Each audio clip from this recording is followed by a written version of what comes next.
And I want to talk about the impact of the coronavirus on individuals and the exposure to the fact that many people in our industry, and I'm going to come out swinging, and no apologies here.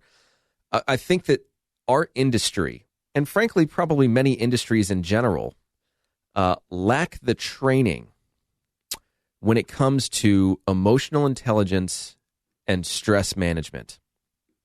You know, how they deal with trauma in the workplace, so to speak. Because if you think about, you know, the average person, you know, the stat I think is that the average person goes through 10 quote unquote traumatic events in their life, you know, truly traumatic events.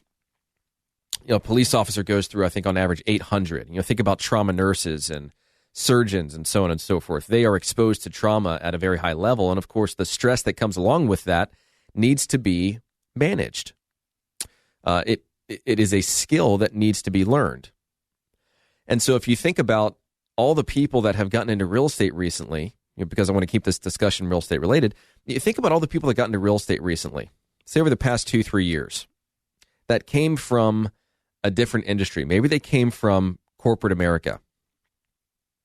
And you think about, you know, all these companies that want to instill trust in their employees and, you know, in the public, you know, in their consumers. And they do that by being vulnerable, right? They're always encouraging people to be vulnerable, right? Let's learn together. And then they go and they lay off hundreds or thousands of people. They furlough them. And if you ask a publicly traded company what their number one priority, you know, what is it? Maximize shareholder value, right? And so you have all these companies that are essentially preaching to be vulnerable, to, you know, to grow, that, hey, we're here for you. You can trust us. And then they say, sorry, you're on the wrong side of the balance sheet, wrong side of the spreadsheet. We're going to have to let you go. And so what does that do? It creates this culture where people are afraid to speak up and say, hey, I need more training on this, or I don't really know what I'm doing, or I messed up. I need some help here. What they do is they try to fly below the radar and just hope that it goes by unnoticed and they can get out of their, you know, issues unscathed. And I know I'm speaking in generalities here, but I see it in real estate in a really bad way.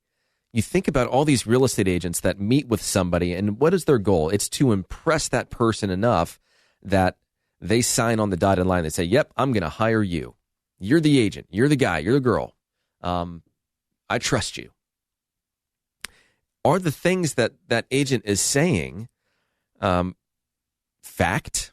Is it truth? Or has it been designed to make you feel comfortable enough to agree to hire that real estate agent?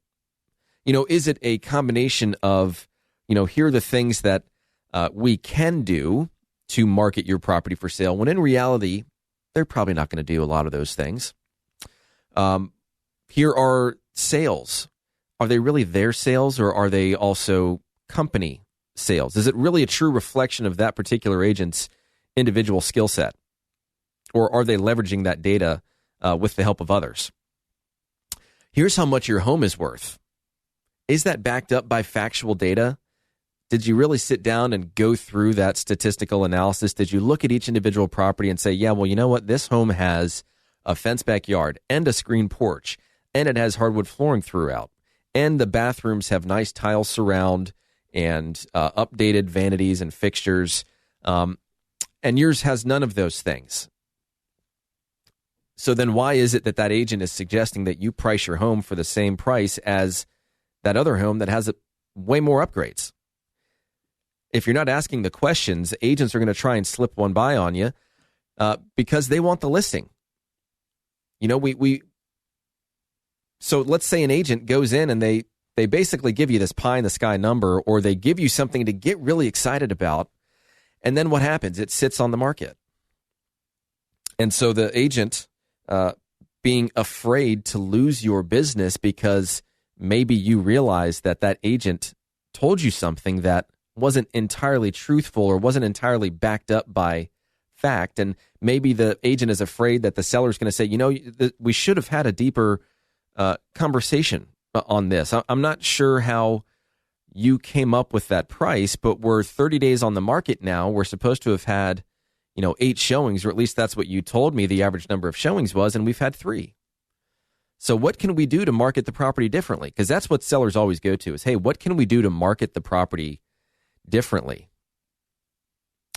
If you're overpriced, there's not much that a change in marketing is going to do for you because it's just more of the same. More people are seeing that you're overpriced. So yeah, in some of these instances, when we meet with sellers and we look at what was done previously, the first thing that we do is we ask permission and we get it to tell them the truth, to say, hey, can I show you what I'm seeing? Ultimately, you're the decision maker here. It's your house. It's what you get to sell the home for what you want to sell it for. But ultimately, the market's going to decide what they're going to pay for it. See, I'm not in control of the price. The seller's not in control of the price. They can draw the line in the sand and say, at that price, it no longer makes sense for me to sell it, and that's perfectly fine. But your willingness to sell at a certain price and the market's willingness to buy at a certain price are two totally different things. We want to try and get as close to that as possible and let the marketing create urgency and excitement and ultimately get people to fight over your house, which is what you've seen so much of this year. But if that agent knowingly or frankly unknowingly, sometimes just this lack of training, which I'm going to get back to, is causing people to create these scenarios where clients have very high expectations and they're not being delivered upon. I'm sure if you've done a few transactions in real estate as you're listening, you've experienced that. You've experienced that agent that on one hand was really good. They did what they said they were going to do. It was a nice experience. It was easy. I always say the best relationship with a real estate agent's a short one. But then, of course, you've got the other side of the coin, the experiences in which it just seems like everything is a struggle. You have to call them for updates. The performance just isn't there. And what agents have done, I think by and large, is realize that, hey, I don't need to do a bunch of investment into my business, and they certainly aren't investing in themselves through, investing into things like training on emotional intelligence and stress management and how they can be a better quality person, business person, rather than saying, it's, where can I take this $1,500 a month and buy more leads and find more people? People's ability to grow professionally will mirror the rate at which they grow personally.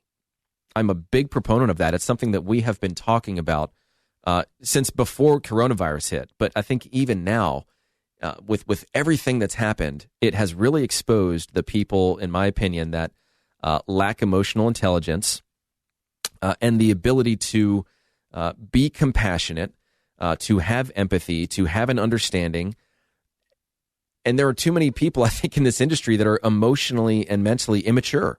And it shows when things tend to start to go wrong in a transaction. That is where it gets exposed. When things don't go perfectly according to plan, when luck is not on their side. So I think one of the big things that has been exposed so far this year that needs to be drilled down on is training. There's just not enough of it in our industry. It's something that my team and I have focused on very heavily. And when new agents join the team, if they've never sold a home before and somebody calls, at some point an agent has to start somewhere along the way. Somebody has to give them that first chance to impress them, to help them buy, sell, or invest in real estate. And we're upfront about that depending upon the agent that somebody that calls in talks to. And so kind of just buttoning this up here, training is something I think is severely lacking in our industry, and it's obviously noticeable when you speak with somebody that is experienced, that's been through this, that has leveled themselves up, not just with cool gadgets and technology, but with a better understanding of how the world works and how to interact within it as a professional.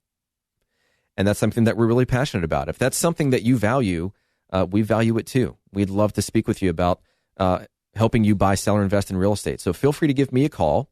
My number is 843-400-8009. That's 843-400-8009. Or visit us online at listingsincharleston.com. That's listingsincharleston.com. And lastly, you can always email me if you're more comfortable with that. Brian, that's Brian with an I, at BrianBeattyTeam.com. Brian at BrianBeattyTeam.com. Stick around, folks, for more of the Brian Beatty Real Estate Show on the Big Talker, 1250 WTMA and WTMA.com. Visit Brian Beatty's website at listingsincharleston.com. The Brian Beatty Real Estate Show continues next on the Big Talker, 1250 WTMA.